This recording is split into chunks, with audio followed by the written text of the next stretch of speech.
I think it's pretty safe to say that about 90%, if not more, of all the plants that I have growing in my garden actually came from a transplanted plant start. Either something that I started from seed or bought from my local nursery, be it big box or small.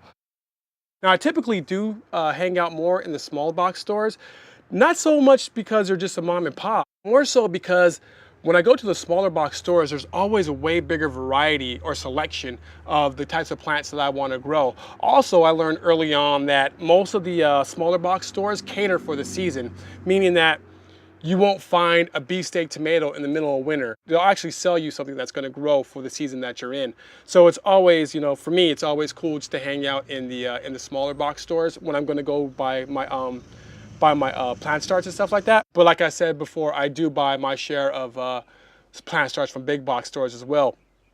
They normally come back in the season when spring rolls around.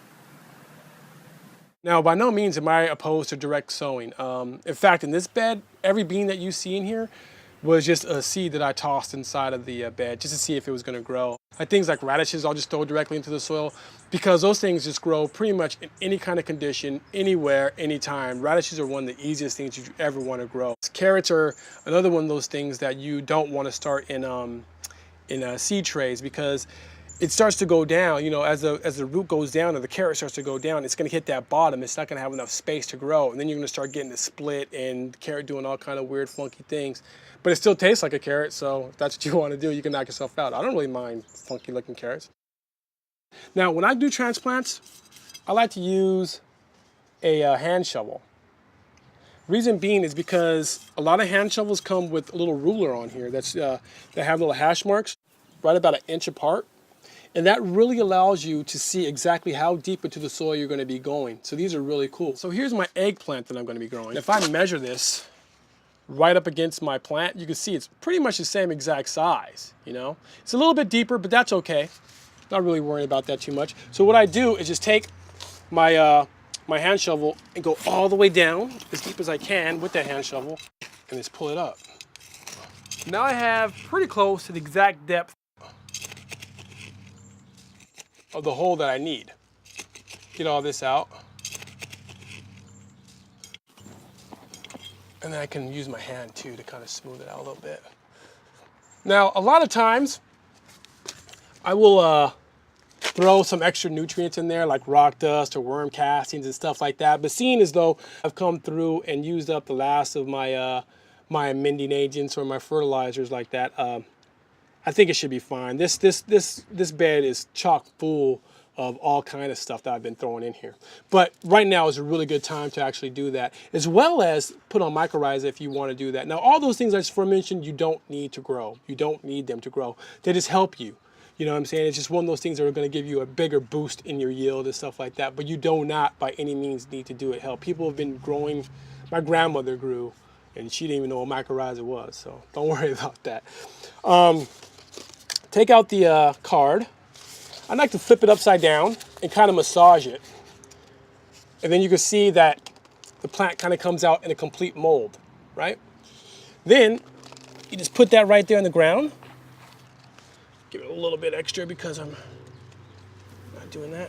And for the most part, you can see that the soil line of your plant is equal to the soil line in your garden bed.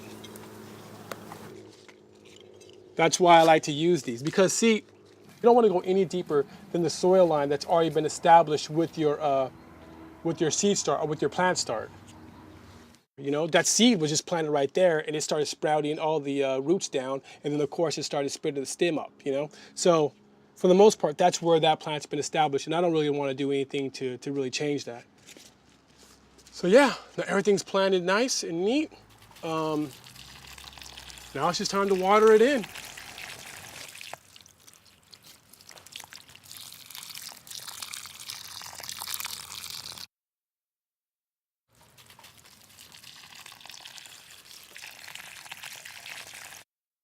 Now the biggest reason I transplant most of my plants is because when you transplant a plant start, you're now pretty much putting into a ground an established plant. It has an established root structure. It has strong leaves, you know, all those things are right and ready to go. It leaves it a lot less susceptible to any kind of insect damage or even damage from any climate, you know. You're putting in you're pretty much putting in a plant. In fact, when you buy things like herbs or leafy greens, as soon as you put them in, actually as soon as you buy them, you can start eating them. So you're actually already putting in an established plant. For these fruiting crops, that's all I'm waiting for it to do, is just to fruit now. Like tomatoes, cucumbers, eggplants, pretty much everything that I have in this bed here. That's pretty much all I'm waiting for it to do, is a fruit, to go to flower and then a fruit. And then of course I can harvest it. Alrighty, y'all, that's pretty much it for me. So if you have any comments, please leave them down below. Heck, man, what are your techniques? Let me know what it is your techniques are to start throwing things into the ground. I don't know if there's any more, man. But let's get a conversation going about gardening. That's what this site's here for. Anyhow, I'm Justin Gay. This is Seeds of Xanadu. Peace.